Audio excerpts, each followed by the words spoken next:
നീ പിന്നെ പുതിയ വല്ല പ്രശ്നത്തിനും പോയോ? അല്ലേ ചേച്ചി, ഞാൻ എന്താ ഇവിടെ പ്രശ്നം ഉണ്ടാക്കാൻ മാത്രം നിൽക്കുന്നതാ? എപ്പൊ നോക്കിയാലും ഇതന്നെ പറയും. അല്ല, നിന്റെ സ്വഭാവം അറിയാവുന്നോണ്ട് ചോദിച്ചെന്നേ ഉള്ളൂ. ഞാൻ ഒരു പ്രശ്നത്തിനും പോയില്ല. പിന്നെ അർജുൻ നിന്റെ പുറകെ നടന്ന് ശല്യം ചെയ്തോ? ചേച്ചിക്ക് എന്നെ തീരെ വിശ്വാസം അല്ലെങ്കിൽ ഒരു കാര്യം ചെയ്യും, എന്നെ റൂമിലിട്ട് അങ്ങ് പൂട്ടിയിടും. നീ എന്റെ അനിയത്തി ആയതുകൊണ്ട് ഞാൻ പുകഴ്ത്തി പറയുമല്ല. നിന്നെ റൂമിലിട്ട് പൂട്ടിയാലും ഒരു പ്രശ്നം ഉണ്ടാക്കണം എന്ന് വിചാരിച്ചാൽ നീ ഉണ്ടാക്കിയിരിക്കും. എന്തുവാ ചേച്ചി?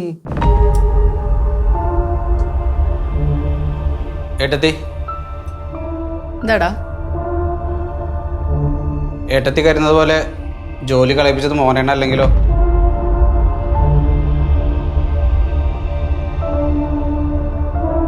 കൊള്ളാടാ, നീയും ആ പിള്ളേരുടെ കൂടെ മാറിയെന്ന് രഹസ്യം പറഞ്ഞപ്പോഴേ എനിക്ക് തോന്നിയതാ നീ ഇതും പറഞ്ഞോണ്ട് വരുമെന്ന്. നന്നായിട്ടുണ്ട്. അതല്ല ഏട്ടത്തി, ഇനിയിപ്പോൾ എന്തെങ്കിലും തെറ്റിദ്ധാരണ കൊണ്ടാണെങ്കിലോ? ഒരു തെറ്റിദ്ധാരണയും ഇല്ല, ശരിയായ ധാരണ മാത്രമേ ഉള്ളൂ. ഞാൻ എൻ്റെ കണ്ണുകൊണ്ട് കണ്ടതാ, അതാ ഞാൻ വിശ്വസിക്കുന്നത്. തെറ്റിദ്ധാരണ ഇനി അത് അങ്ങനല്ലാന്ന് എൻ്റെ പുറകെ നടന്ന് ആരൊക്കെ പറഞ്ഞാലും ഞാനത് വിശ്വസിക്കാനും പോകുന്നില്ല. സത്യം എന്താന്ന് എനിക്കറിയാം. എന്താ അങ്ങനെ അല്ലെന്ന് നിനക്ക് തോന്നുന്നുണ്ടോ? ഓ, കണ്ടില്ലല്ലോ എന്ന് ഇപ്പൊ കരുതിയതേ ഉള്ളൂ. എന്തോ പറ്റി അമ്മ? ദേ, നിങ്ങളുടെ കൊച്ചച്ഛൻ നിങ്ങളുടെ അച്ഛൻ നിരപരാധിയാണെന്ന് പറഞ്ഞോണ്ട് വന്നിരിക്കുക. അമ്മ ഇതിനെ ഞങ്ങളെ നോക്കുന്നേ? ഞങ്ങള് പറഞ്ഞിട്ടൊന്നുമല്ല കൊച്ചച്ച വന്നത്, അല്ലേ കൊച്ചച്ച?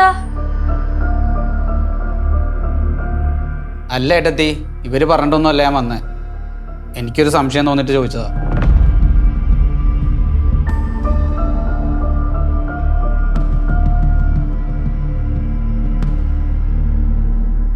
എന്താ, എന്തേലും പ്രശ്നമുണ്ടോ?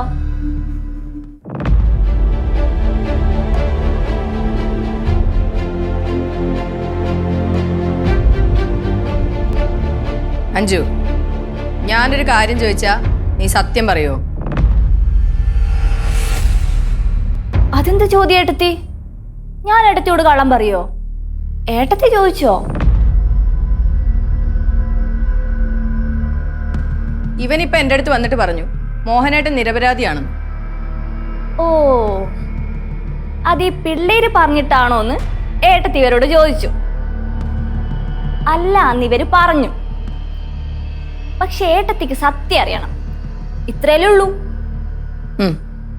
എന്നാ ഏട്ടത്തിക്ക് ഒരു സംശയവും വേണ്ട. ദാ, ഈ പിള്ളേര് പറഞ്ഞിട്ട് തന്നെയാ പ്രകാശേട്ടന് ഈ സംശയം ഉണ്ടായത്.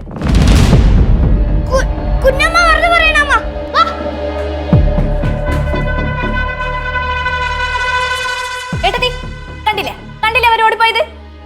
ഇനി എന്തെങ്കിലും സത്യം ഏട്ടത്തിക്ക് അറിയണോ? മതി അഞ്ജു, ഇനിയൊന്നും അറിയണ്ട. എടാ, മാറിയോ നിന്റെ സംശയം?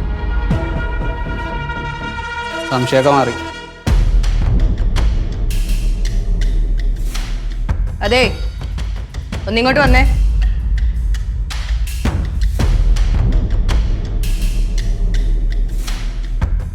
നിങ്ങൾ നിരപരാധിയാണെന്ന് തെളിയിക്കാൻ ഈ പിള്ളേരെ കൂട്ടുപിടിക്കുന്ന പരിപാടി നിർത്താറായിട്ടില്ലേ നിങ്ങൾക്ക്?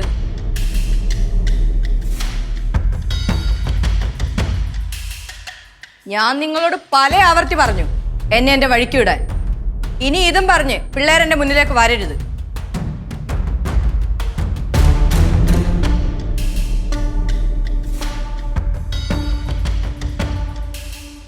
എന്താണ്?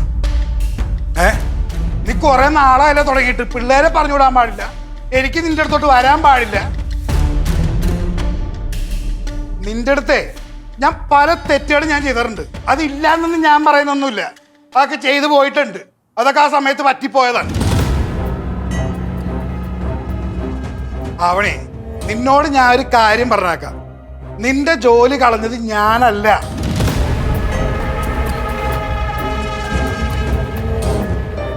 അത് നീ വിശ്വസിക്കുന്നവരെ ഞാൻ പറഞ്ഞോണ്ടേയിരിക്കും.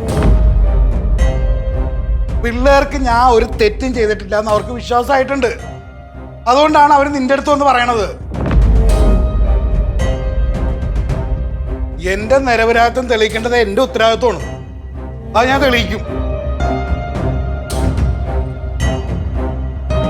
നിനക്ക് വിശ്വാസം വരുന്നവരെ ഞാൻ തെളിയിക്കും. നിന്റെ ജോലി കളഞ്ഞത് ഞാനല്ല.